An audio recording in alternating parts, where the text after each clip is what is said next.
Hey, all the God people, how you doing? I'm doing good. Changed my clothes. I did 3 miles today. Ran 9 laps around this building, which was three miles. So I'm proud of myself. Got a park over across the street, so I'm gonna do that one day. See how going around it one time. See how is that a mile? But like I said, I haven't said it yet, but I talked to the Lord today and I asked him, no, what can I share with his people? And he really,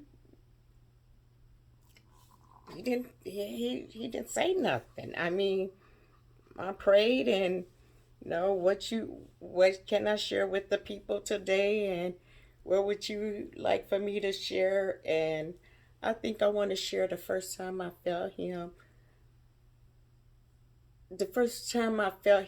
in my life, just a presence in my life. Now, I would think that no,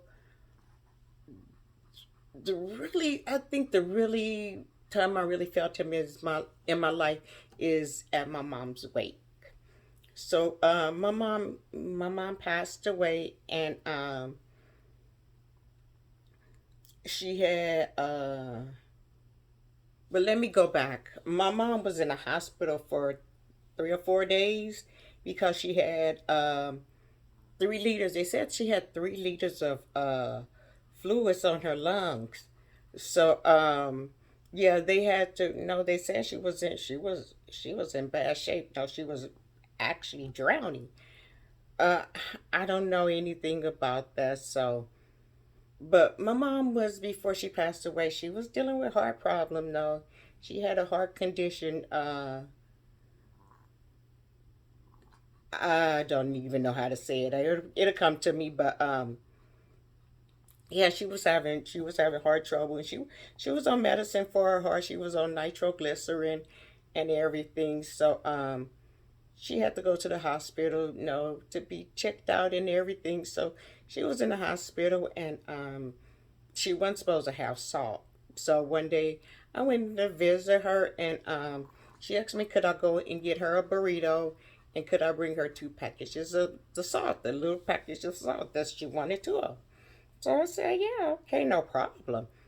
And they was telling me, well, she ain't supposed to have salt. She ain't supposed to have salt. Okay, I can understand you saying she can't have salt, but I'm sure the food they feeding her in the hospital has some kind of salt in it. No, you can't tell me it don't. So these two little packets, I think the little packets have, well, probably about a half a teaspoon in it, a half a teaspoon of salt. I think that's how much they had in them. So I'm like, a teaspoon of salt. Well, yeah, now you look at it, it's a lot, but at the time I didn't think it was a lot. So I took her out there a burrito and her little 2 packets of salt and everything. So she was like, okay, stick it in my drawer. So I stuck it in her drawer and everything. And we sat out there and talked for a minute. And she loved the cologne I had on there. I got it from one of those stores. I can't remember no what store I got it from, but it was one of those stores where you can go and buy those little bottles of imitation the imitation cologne. No, I bought this one that calls turquoise silver. I love the smell of that cologne. I wish I could find it now. It was just it's a lovely smell. But somebody had on a expensive cologne, and I think she said it was made by Elizabeth Arden. I think was her name.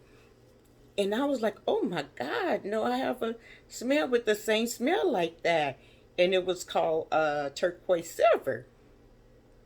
So we went on and talked. So back to my mom. So I was sitting up and I was like, no, I don't have my cologne with me. It's in my bag. And I think my bag was at home. It was this bag I took around that had my clothes in it for my job. And I told her I didn't have the cologne with me. I mean, it was a cologne I used for my second job. So um, I was like, well, next time I come and see you, I'm gonna bring you some. I bring it and spread it for you. So she was like, okay. So I stayed up in the hospital for with her for for a little while. We talked and everything, and then well, I had to go. I went up there to relieve my older sister. My older sister was up there with her, and I guess my older sister had been there with her for a while, because my older sister was like, "Oh my goodness, thank goodness you're here. I've been up here." I guess she had been there for a while. She was falling asleep, and I was like, "Okay, no, yeah, go ahead. Sorry, got something in my eye."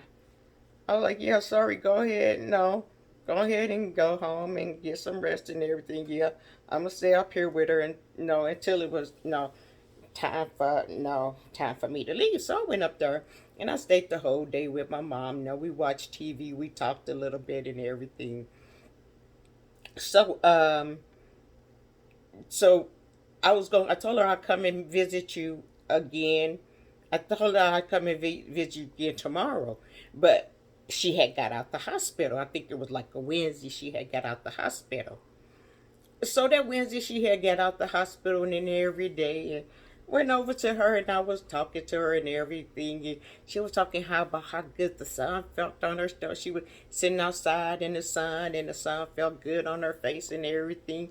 And she was talking about how good the sun felt, just being out there with her face to the sun and everything. And I was laughing and talking to her and everything. So after a while, we went into the house and everything, and we were talking. And you know what? The the the subject of insurance came up, and she said the living don't want it, and the dead don't. Wait a minute, the living don't want it, and the dead don't need it. However she said it, and I was like, yeah, I mean, lo and behold, did I know that that night my mom would not be here anymore. So they called me and told me my mom had fell out the bed. This was later that night. This was about no, I say the next day because it was like one. It was either 1 or 2 in the morning. They called me and they said she had fell out the bed.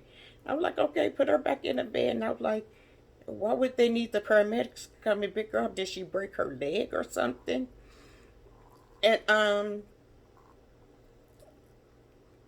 I'm wondering, but I have to say this before that. I was laying in a bed and I woke up just before my phone run, because I had one of the landlines, and I picked up the phone. No, just before I got the call, I woke up. I seen my phone, and some said, "Get that phone away from you. You do not want that phone near you." And I looked at my phone and I pushed it far away from me. And I laid back. I laid my head back on my pillow to go back to sleep, and my phone rang. It was my sister-in-law telling me she wasn't my sister-in-law yet, but it was my soon-to-be sister-in-law telling me that no, I need to get to the hospital. My mom was rushed to the hospital, and I'm thinking, oh Lord, what did happen to my mom? And when I walked up, I seen a few of the family members standing around, and a few of them was wiping their eyes, and I knew then that my mom didn't make it. I knew just to see them people crying and just not holding it together. So I walked into the hospital, and my sister was in the room with her, and they came out and they told me, "Would you like to go in there and see your mom?" And I was like, "Yeah, yeah, I do," but I couldn't do it. I couldn't do it. I walked in the room and I just seen my mom laying on that bed, and I flew out the room. Just wanted to get far away from the hospital as possible. So I just flew out the room, no, ran out the door, and I heard my brother say, "Catch her." And the next thing I know is I felt somebody picking me up, and he said, "No, I can't let you. No, I can't let you go." And it was my brother. My brother, he had a hold on me. I didn't know that little boy could have such a hold on me, but my brother had a hold on me. He said, "I can't let you go," and he said, no, just stay here for a minute and everything. And I was like, nah, I can't. No, I need to go. And he was like, sis, I can't let you go. So finally, I was able to calm down. No, and I'm still not taking it well. So the day came of my mom's wake. So they wanted us to go down there and visit her, no, because her funeral was gonna be the next day. So I went down to the funeral home to see my mom and everything, and I sat in there and I seen her and everything. So finally, I was like, I can't do this anymore. So I walked out of the funeral home, and I was sitting on the wall because you go down the stairs and they had like a brick wall, and I was sitting on that wall and I was crying, and I felt her arms around me, and it made me feel so good. I thought it was my mom until one day the Lord said, "No, that was me." He said, He told me that was me. Just to think I had lost my mom, and I didn't even know up from down. And the Lord, He put His arms around me and let me know that, hey, I got you. And like I said, that was the best feeling. And that was the first time I actually felt the Lord presence on me, because I was like this and I felt the pearl arm just go around me. And it did. And He was just letting me know, I'm with you. I'm with you. And what a blessing that was. In the midst of it, He was letting me know, I haven't left you. I'm here with you. You don't have to worry about this. You don't have to go through this by yourself. And I didn't. With Him, I was able to make it because, like I said, my mom was my everything. I mean, that was my baby. Whatever she needed, all you have to do is tell me, you going to get it. No matter what. I work, I got a credit card. You know, well, what you need, I'm going to go and buy. And that's the way I was. She wanted money for her birthday so she can go to the bingo hall. You know what? I gave my mom money to go to the bingo hall. Enough for her to play bingo, enough for her to get something to eat, and enough for her to play the little slot machine if she wanted to. I gave my mom some money. And that was my baby. So the Lord just let me know that, hey, you know what?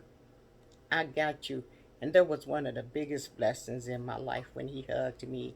I mean, God knows I needed Him right then and there. And He hugged me to let me know He was right there. So that's one of my testimonies. I have many more testimonies I'm going to give to you guys. But I just want to share that with you. I love you, and you guys take care. And remember that, know what? You could do anything. You can do anything with God. You can do, He'll hold your hand through it. Just believe. He'll show you. Okay, I love you, everybody. Bye-bye.